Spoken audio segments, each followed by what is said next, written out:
સંધાન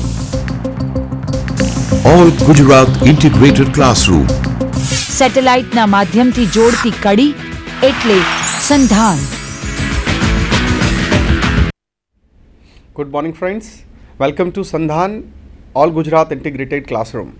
Friends, we met earlier and we have discussed different topics. Today we are going to discuss on e-communication. As you know, communication plays a vital role in today's world.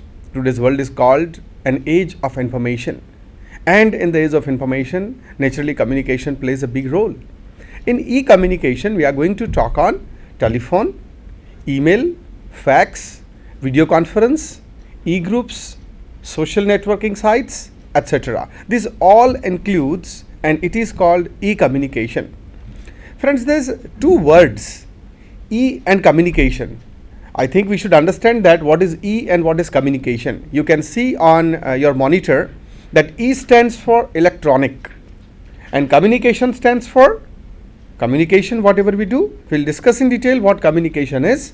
The term electronic communication is defined as passing of information. I'm talking about communication here. It is passing of information from one individual to another using e-tools. Friends, we all know what is communication. In communication, we pass information from one to another. Another receives it. An idea comes to your mind. You think about something. Then you talk to somebody. Maybe you are talking orally, or you are talking, we can say not non-verbally, or you are talking with writing. So whatever means you use, whether you write or you say or you use words or you use pictures or whatever, through that you convey your ideas to another person. So your ideas reach to another person, and that another person tries to understand whatever you have said. That means whatever codes you have generated, those codes reach to another person. That another person understands those codes, decodes it, and then understand that information. Here the cycle of communication get paused, and then he responds to whatever you have said. When he responds to whatever you have said, then communication cycle is over. So one generates a message that reaches to another person, and then another person responds to that message. This is how the cycle of communication goes on. As we have said that from one individual to another individual the information passes, but if it passes using e-tools such as computers, fax and phones, these are vitally and widely used tools of communication. When we use this, it is called e-communication. You can have a look at different pictures here on your screen. You can see there are different gadgets. Using these gadgets or these services, we communicate.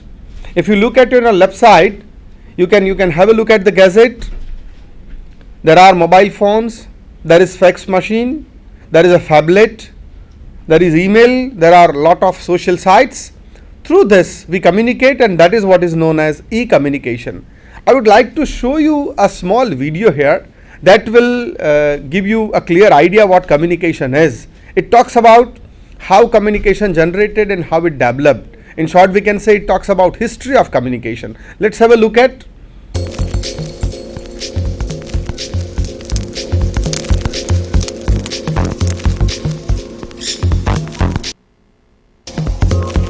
shows you how communication began and how it developed.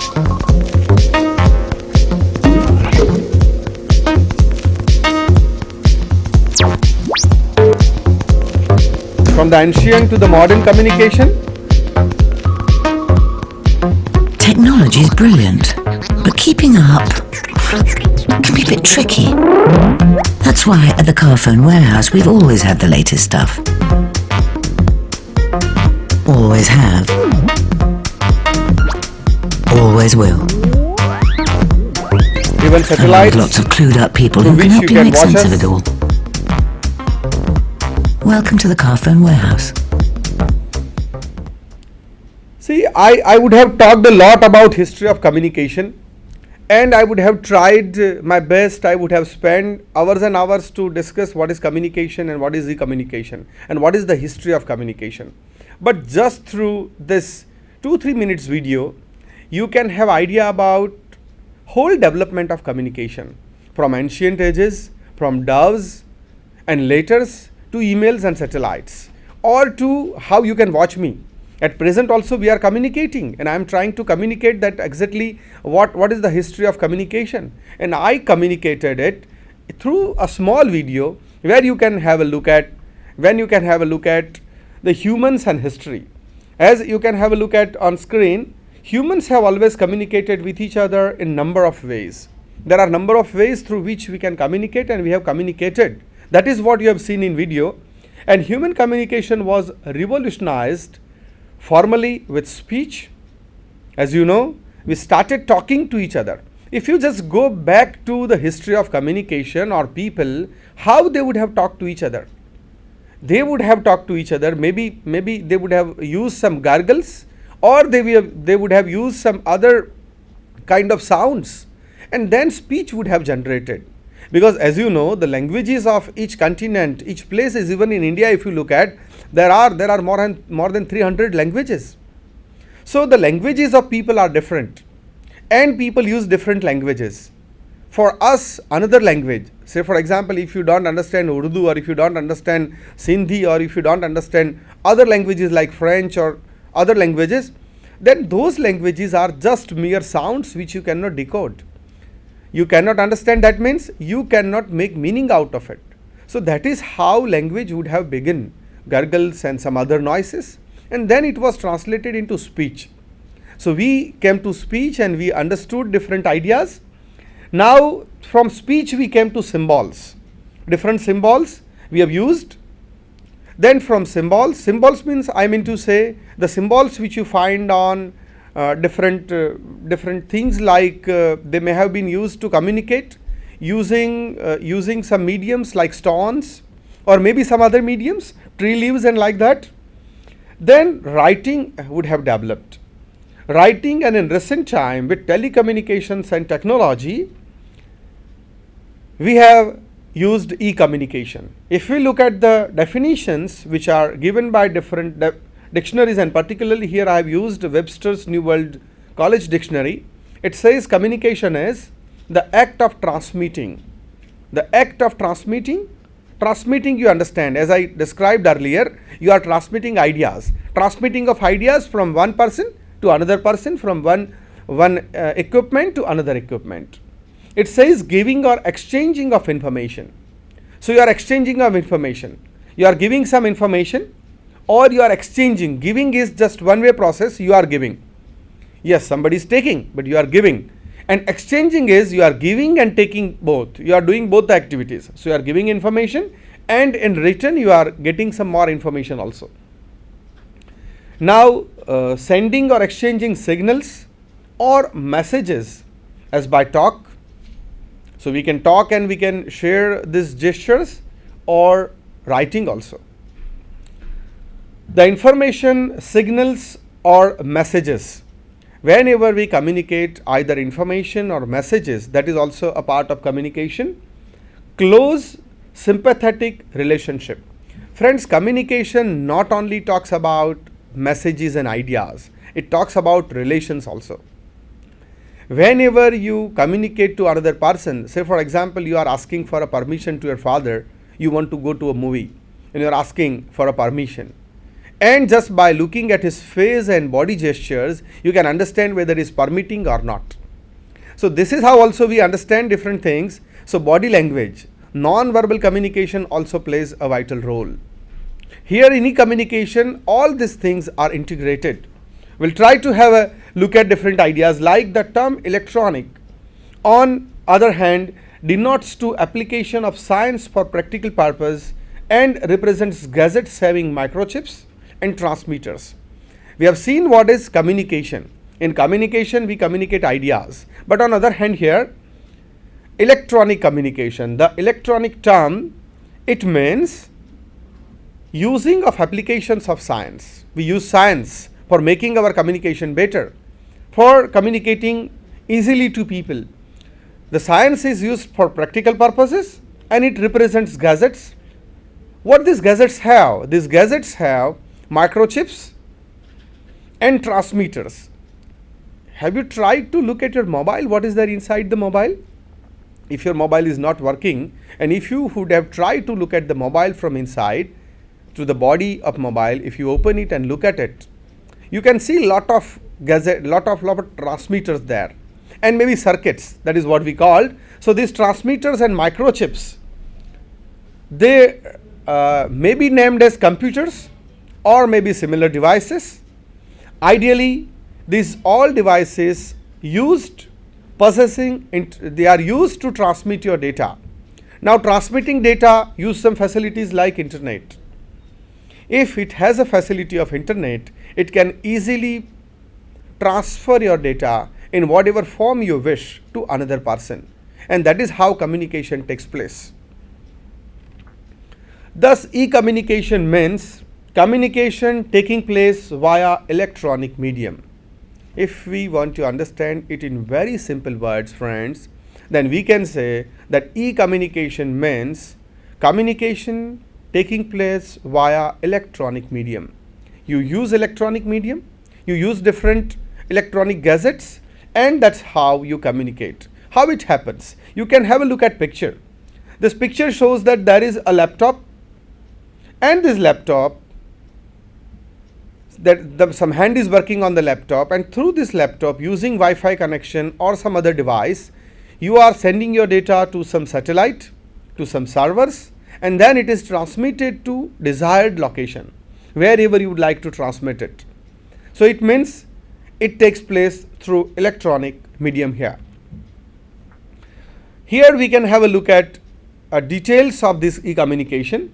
See, there are various gadgets. You can have a look at, there are various devices available. There is television, set-top box,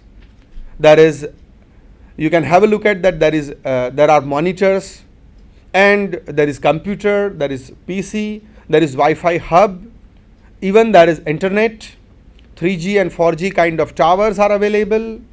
Then again there are some more laptops, there are PDAs, there are phablets, there may be smartphones, or there may be many devices which connects each other through internet. And through internet, as they are connected, maybe they are wireless or wired. You can see on one side we have shown that they are connected with wires. So they can be connected with wires. On other hand, they are not connected with wires, they are connected through radio frequency, whatever way they are connected. But what happens is that sound is transmitted electronically. You can see my face on monitor, or you can see these pictures on monitor. Exactly, I am not at your home. You may be using some device, or you are using some monitor or a TV or laptop, or maybe some device you are using on which you can see some pictures and you can see my video.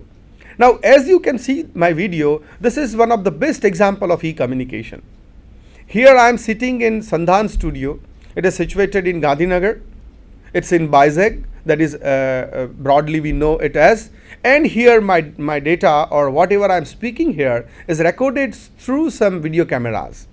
It captures my voice as well, and then it is transmitted to you through their earth station, satellite, and through satellite the data whatever is recorded here, not only my lecture, whatever lectures are recorded here, they are transmitted through some machines in digital way, and then it reaches to your home or in your institution or from wherever you are accessing me. You can watch me. This is one of the best example, as I have told you, of e-communication, that I can talk to you, you can watch me, you can see me, and you can listen me. Not only this, whenever you watch television, whenever you watch other programs, whenever you receive your mobile phone or telephone, whenever you send an SMS, whenever you use applications like WhatsApp or lot more applications, whenever you send or receive any message, video, text, voice, this all is called e-communication. As we have seen here on the monitor, these are various devices which we use. There are 4 general objectives of communication. When we talk of communication, I think, friends, you should I should remind you of these objectives of communication. I know that you would have studied these objectives, but I wish to remind you. One is to be received. That means heard or read. Either you would like to listen to the communication, that is by using phone or voicemail or like that, voice, and another one is you would like to read it. So there are two using this either of this medium, we receive messages. Then to be understood. Okay, after you receive a message, if that message is in Chinese language, and if you don't know Chinese, is it possible for you to understand what is it? No. Then communication stops there. Communication cycle doesn't go. It doesn't move. That means you have to understand whatever you have received. Then what you have to do is to be accepted. After understanding, you accept it, and then you go for action, to get action. Suppose I send you a message that give me information about your college. How many students are there in your college? Or whatever, I ask you for some information. And for that I send you an SMS. You receive that SMS, you read that SMS. After reading, you understand that I am asking, that Dr. Joshi is asking about information regarding your college. Maybe I have sent you a simple SMS that give me the name of your college. And you read it and you understand these words that give me the name of college in which I am studying. That means you understand it. And after understanding, what you have to do is you accept it that okay, I understand this and now I want to respond, because it is again it again depends on your acceptance whether you would like to respond to what I said or not. Now if you like to respond, if you